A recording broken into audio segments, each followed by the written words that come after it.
Now let's go to our main topic for today. Here now is Dr. McGee with the issue of the various translations.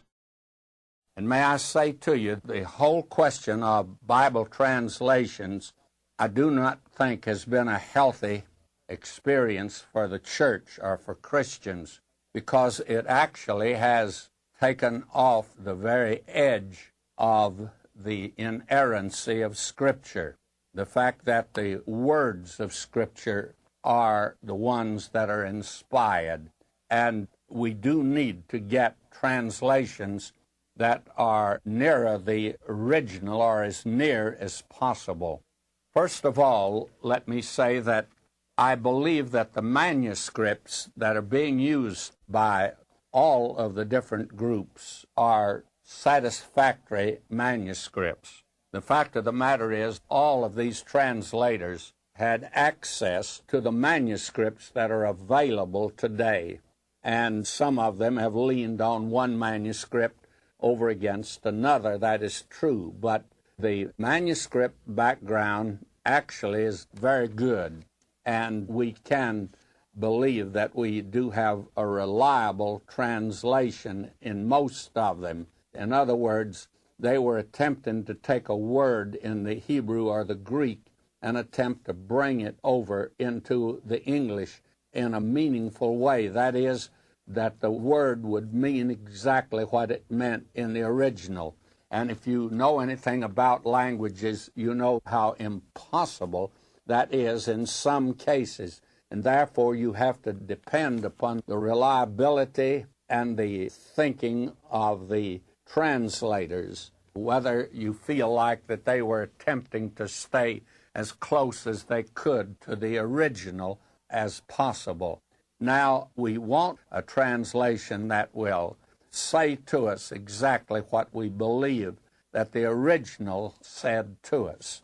And that is something that is very difficult in some cases, but they are the exception, actually, not the rule. Now, there are quite a few translations, and I would like, therefore, just to say a word or two about these as we go along.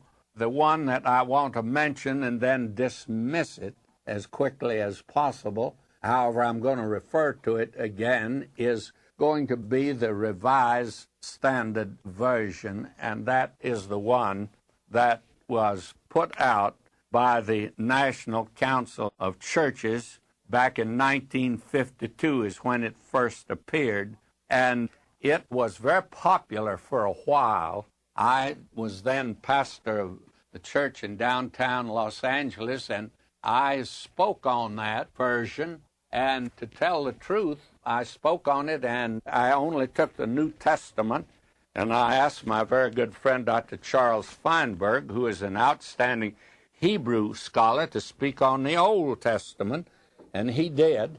And you can be sure of one thing, that we had nothing very complimentary to say about it.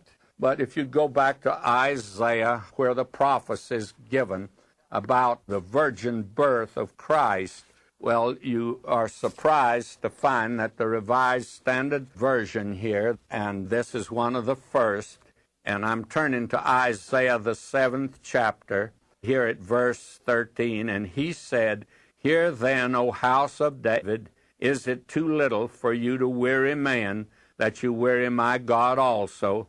Therefore the Lord himself will give you a sign. Behold, a young woman shall conceive and bear a son, and shall call his name Emmanuel." Now, may I say that instead of using the term virgin, they use the term young woman. And now that has been heatedly debated over the years, and I remember that Dr. Feinberg spoke on that Sunday evening. And to translate it, young woman, is to certainly water down the meaning of it, because this was to be a sign.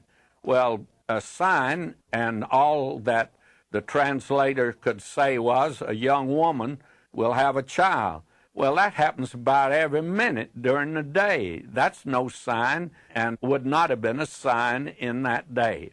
But the thing that made it a sign was the fact it was a virgin. And that is actually the language that's used And when it's brought over into the New Testament, by the way, into the Greek, even the Hebrew scholars back at that time that made the Septuagint, they thought that and understood Isaiah to mean virgin, and they so translated it. And may I say to you, that is one good reason I think that the Revised Standard Version today is going out of style. The fact of the matter is, the language it uses is already old-fashioned, and so if you have a copy of it, it'd be better if you could use it maybe to put it as a doorstop or use it in some practical way like that and get something out of the money that you paid for it, because that is all actually that this volume has served. It has now gone down in sales, and I think that it will go the way of all flesh, that it will soon disappear and not be a contender at all. That's the liberals' contribution. And then the conservative boys all got in the field, and they've really had a field day, by the way. And we have here, and I have before me, the New American Standard Bible. And I have here before me another one, the New International Version. And that one, by the way, is becoming rather popular today. And I, frankly, am not going to have any severe criticism to make of these different ones, but I do know that Christianity Today got out an article in their magazine on Bible translations, and they gave it a guide through the forest. Well, they, of course, you would expect them to put down the King James Version, which they did, and I think sometimes they are doing it because I'm the one that recommends the King James. So, and a friend of mine says, now, McGee, don't develop a bad case of paranoia. They don't even know that you're even in the field, for that matter. Well, I want to say that I do use the King James. I still recommend it. And with all these translations that I have here, I'll be very frank with you, I find all of them deficient. Therefore, I can even find deficiencies in the King James, for that matter.